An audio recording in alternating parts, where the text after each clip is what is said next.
CM Revanth Reddy సభ అదే LB స్టేడియంలో అందుకే అంటున్నా. అదే ఈయన రేవంత్ రెడ్డి గారిని అటు కేసీఆర్ గారిని ఇద్దరు ఎల్బీ స్టేడియంలోకి వస్తే ఇద్దరికి క్రేజ్ ఉంటుంది ఆడ. కానీ కేటీఆర్ హరీష్ రావుది అది నేను చాలాసార్లు చెప్పినా కదా, ఏది ఉన్నా ఈ రాష్ట్ర రాజకీయాల్లో కేసీఆర్ ఉన్నంత కాలమే వాళ్ళ ఉనికి ఉంటుంది.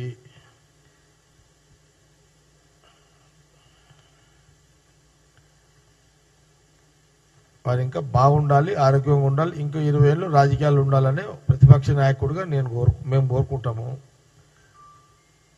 ఒక అనుభవజ్ఞ నాయకుడు కేసీఆర్ గారు, నో డౌట్. అది ఎంత ఉన్నా కొంత ఈ ముఖాముఖిలో రావాలంటే కొంత ఎవరికి రేవంత్ రెడ్డికి భయపడతాడు కేసీఆర్ కూడా.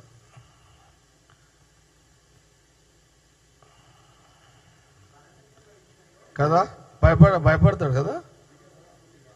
అది జర అందుకే అసెంబ్లీకి రాడనుకుంటా కేసీఆర్. ప్రాబ్లం అదే. ఏది హౌజ్లా రేవంత్ రెడ్డి ఉంటాడు,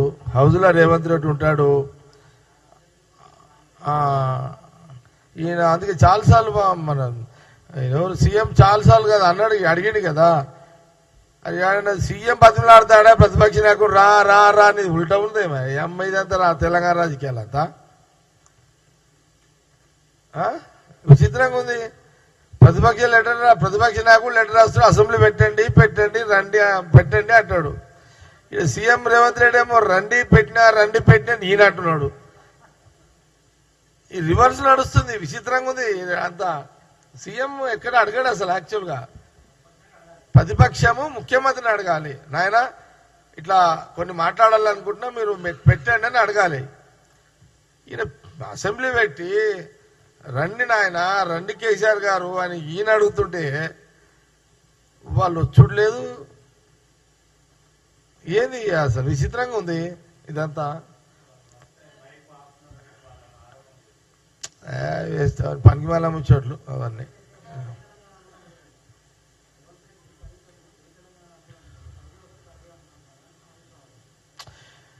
ఒక మాట చెప్తున్నాండి, కేసీఆర్ డాష్ మీద ఉన్నప్పుడు కేసీఆర్ జిందాబాద్ అని అయితే కేటీఆర్ కానీ హరీష్ రావు కానీ ఆడ నాయకులు ఎవరైనా అంటారు కదా. అట్లాగే ఎంత ఈ రాష్ట్రానికి ఆయన ముఖ్యమంత్రి అయినా రేవంత్ రెడ్డి, ఆయన మా నాయకుడు వచ్చినప్పుడు, ఖార్గే గారు వచ్చినప్పుడు, రాహుల్ గాంధీ గారు వచ్చినప్పుడు వారి నాయకత్వాన్ని జిందాబాద్ అనడం సహజమే.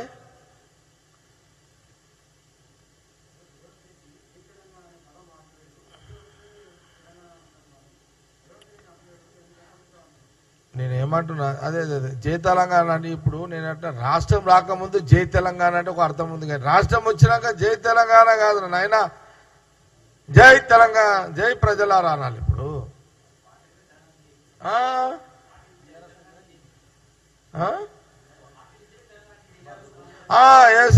ఎస్ కరెక్టే.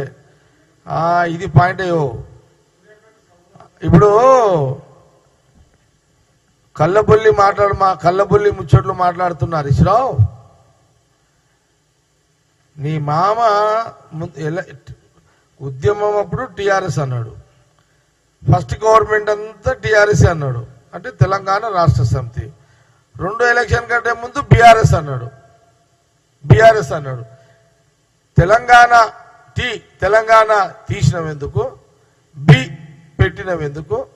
మరి టీ అని తీసేసి, టీ అంటే తెలంగాణ అనే పదాన్ని తీసేసి బి అని పెట్టుకున్న నీకు నైతికంగా అడిగే అర్హత లేదు. ఫస్ట్ టీ ఎందుకు తీసినావు, తెలంగాణ ఎందుకు తీసినావు? దానికి ముందు తెలంగాణ ప్రజలకు బేషరతుగా క్షమాపణ చెప్పు, ముక్కు నేలకు రాయి నువ్వు ఫస్ట్. దాని తర్వాత దీని గురించి మేము చెప్తాం. ఇది ఫస్ట్ చేయను. తెలంగాణ అనే ఆ పదాన్ని తీసేసినందుకు తెలంగాణ ప్రజలకు క్షమాపణ చెప్పి ముక్కు నేలకు రాయాలి మీ కుటుంబ సభ్యులు. దాని తర్వాత అప్పుడు మీరు రేవంత్ రెడ్డి గారి విషయంలో మీరు మాట్లాడండి, అప్పుడు మేము మాట్లాడతాం.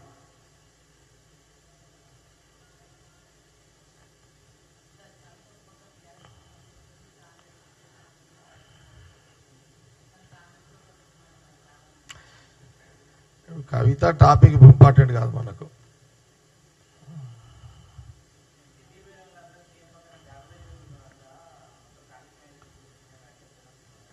ఏమది ఏమది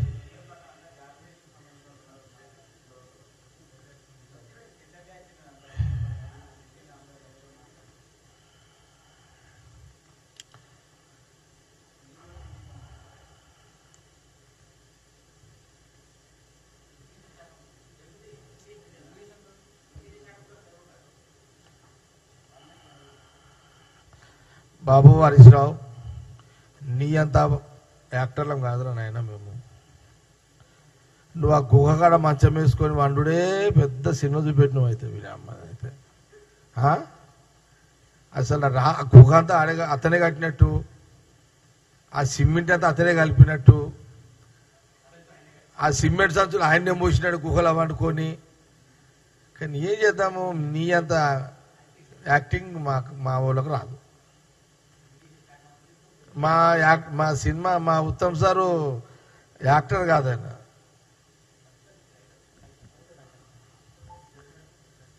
అయినా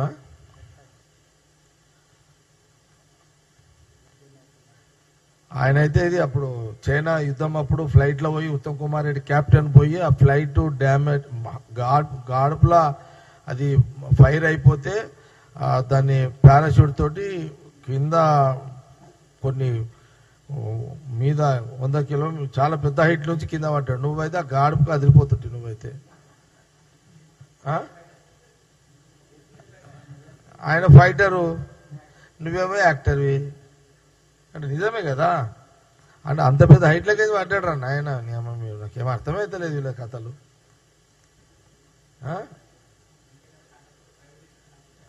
మరి ఇట్లా కాదు కదా. సరే నువ్వు ఓకే ఇప్పుడు